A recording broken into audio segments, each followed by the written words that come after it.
EA Sports dropped their toughest places to play in their upcoming video game this week. And of course, college football fans have lost their minds. But honestly, maybe for good reason.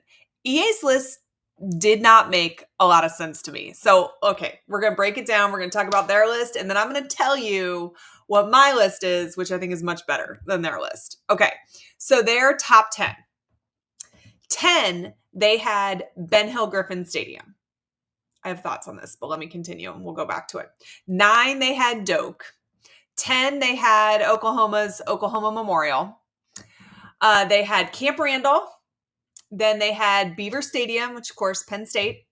They had Sanford Stadium, which is Georgia.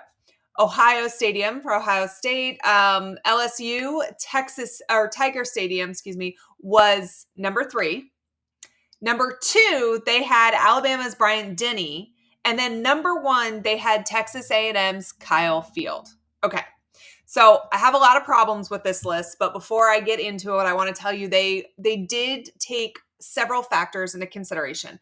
They looked at your record at your stadium, which one I think is a dumb metric because some of these things are not like the other, right?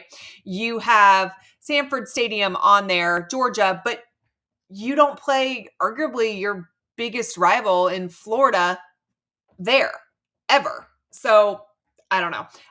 Your record, has anybody gone into Sanford Stadium in the last 5, maybe even 10 years with a similar talent profile and won? Not often, right? But that's because they don't have a similar talent profile. They are not playing teams as strong as them in that stadium. Okay, let's see. Any list that doesn't list LSU as number 1 has already lost me. Bryant Denny is 2. Again, I'll talk about them in a few minutes. I think it's a tough place to play, but I think Alabama has had superior talent for almost 2 decades than pretty much everybody but maybe 2 to 3 teams in the country, most of which who are not traveling to play them there. Kyle Field at number 1, it's one of the largest stadiums in the country. They have 104,000 people, but again, have some issues with that as well. They're 24-20 since their last game was released, okay, which is what they're looking at, that window of time since NCAA was released the last time and now. Got some other problems with this too. 1, I have a huge problem with Doak being ahead of Ben Hill Griffin Stadium. These people that voted on this have clearly never sat in games at both those places. That's dumb. No, Neyland, listen, I hate Tennessee just as much as the next Gator fan, but if you are going to tell me for 2 seconds that Neyland Stadium should not be on a top 10 list, you are not a real college football fan. No Jordan Hare. That is one of the toughest places to play in the country. I don't know. Oklahoma, I don't know. They play their toughest game of the year every single year at a neutral site. I don't know. I have some major issues with this list, but now that I have complained about EA Sports and what they compiled, you need to hear my top 10. But first, let me give a bit of love to Meldon Law. They are the official injury law firm partner of the Florida Gators, and they have been serving North Central Florida for over 50 years. They have been handling personal injury cases consisting of car, truck, motorcycle, pedestrian, dog bite, slip and fall, you name it. Consultations for all matters are completely free. So hopefully you don't need them today, but if you do, please let Meldon Law take care of you. And of course, tell them that Allie Peak sent them their way. Okay, so my top 10. I'm going to start at 10, work my way higher. I'm going to kind of explain why I picked these, but I want to tell you that I used a super scientific system, a combination of my own personal experiences and pretty much any former player whose cell phone number is saved in my phone, and I could text and ask their opinion as well. So, like I said, super scientific. Okay, my number 10 is Williams-Brice Stadium. This is South Carolina's home field. There may be some of you scratching your heads on this, but I text some former players from multiple different generations, and got a lot of the same response on this, and that is Williams-Brice is not the loudest stadium that they've ever played in, but it was far louder and wilder than they were expecting going in, particularly if they played that game at night. It is kind of unassuming, but weird things happen there. They're really rabid at night. Anything can happen at Williams-Brice Stadium. My number 9 is EA Sports number 1, and that is Texas A&M. And I came about this ranking from my own personal experience and then also some players that have played there. And listen, they hold 102,700 plus. I get it. It is one of the largest stadiums in the country. And their fan base is essentially a weird cult. So creepy points there too, for sure. They all know the words to every single song and chant that they're going to do in weird unison. I guess you can get some points there. But honestly, I left thinking, man, these are some really sweet, hospitable people who are about to be incredibly intimidated in the SEC now that they've joined. The only game that I've been there was their very first game in the SEC. It was Johnny Manziel's first game as a freshman. Went with my dad. My brother was playing. My dad literally turned to me and said, this kid's going to win the Heisman. Didn't know it was going to happen that year, but it was a fun environment. It was a loud environment. There was nothing intimidating about it. Honestly, welcome to Aggie Land was said to me 87,000 times. And while that's creepy, there is nothing intimidating about that to me. So I'll give them some points for creepiness. I'll give them some points for a really loud stadium and a good crowd size, but I don't think it's a hostile place to play. I don't think it's an intimidating stadium. They fall at number 9 for me. Number 8, we've got Oregon, Austin Stadium. And listen, I have not been here. I did talk to somebody who played twice there who told me it's loud, but it wasn't the loudest that they had played in. But it's a pretty unique stadium design. It's a sunken field. The stands are close. Prior to their most recent renovation, they were known for the Austin Bounce. So anytime there's some kind of weird stadium thing that's just has a name and you know what we're referring to, you get some cool points for me there. They have a tradition in the third quarter where they sing shout. Everybody in the stadium does it. I can see why that would be somewhat, energizing to their fan base. I think that they've won a lot of games there. They're intimidating in their conference. So I'm going to rank them 8. Number 7, I have the Big House. Anytime you've got a stadium where I can say the Big House or the Swamp or Neyland and everybody knows what I'm talking about, you probably belong on this list. Incredibly massive size, incredibly rabid fan base. My producer before he went on said something about Michigan fans being like your drunk uncle. I agree, and that seems more intimidating to me than a lot of other fan bases. You never know what the drunk uncle at Thanksgiving is going to do. Now imagine an entire stadium filled with drunk uncles. Makes you make my list. Number 6, I have Alabama, Bryant-Denny.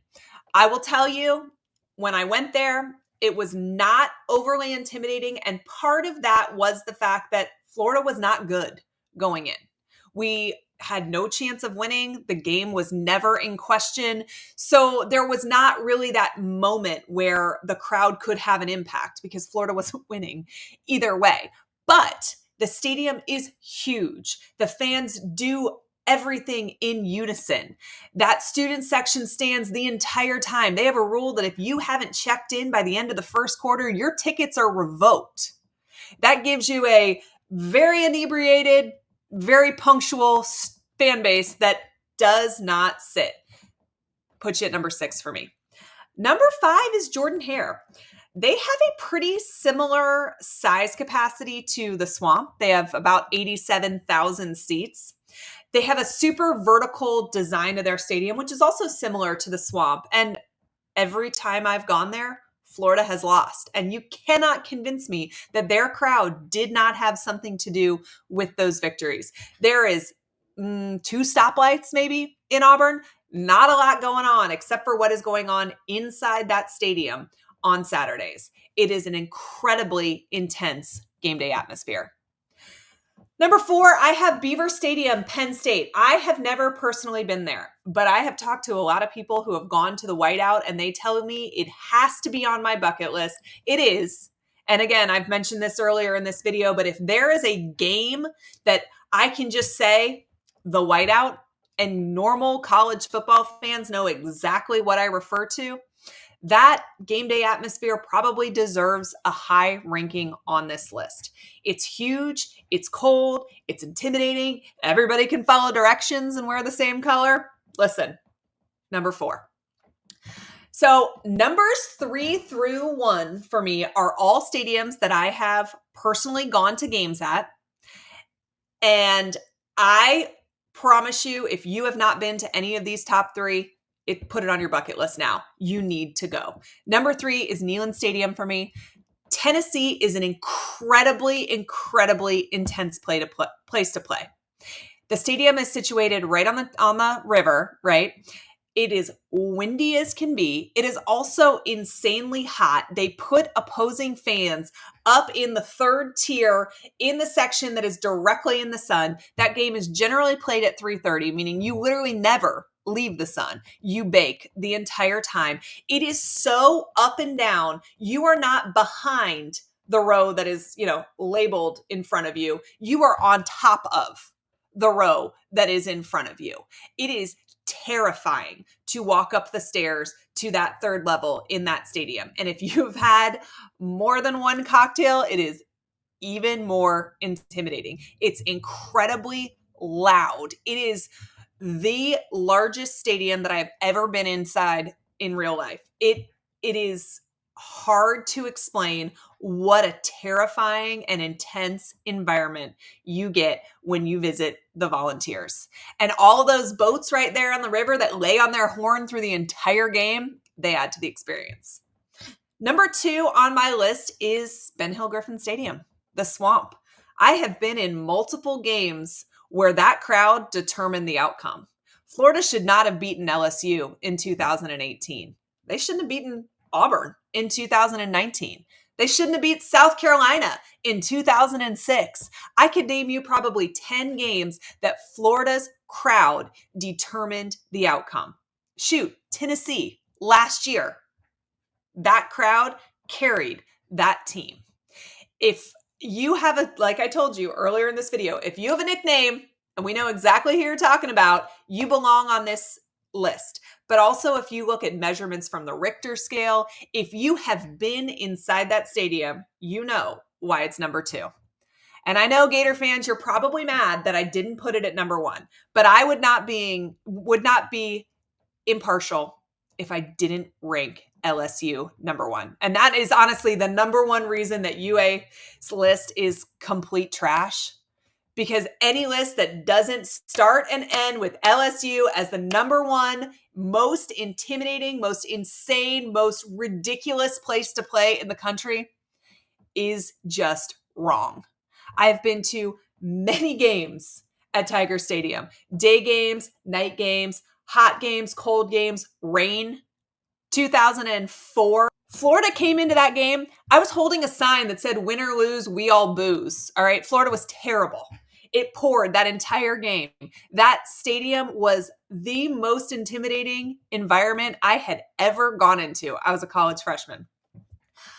I have been to so many games there that are intense, and it's because every game they play there is intense. They bring a live tiger out, Mike the Tiger. There is drunk Cajuns as far as the eye can see.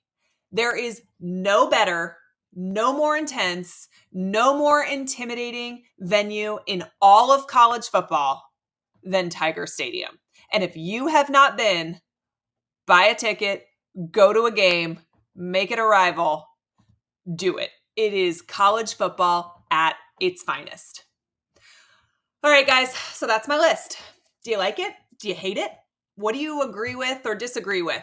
I know Florida State fans are right now writing in the comments that it is so homerish of me to leave Florida State out, but honestly, it's not that loud.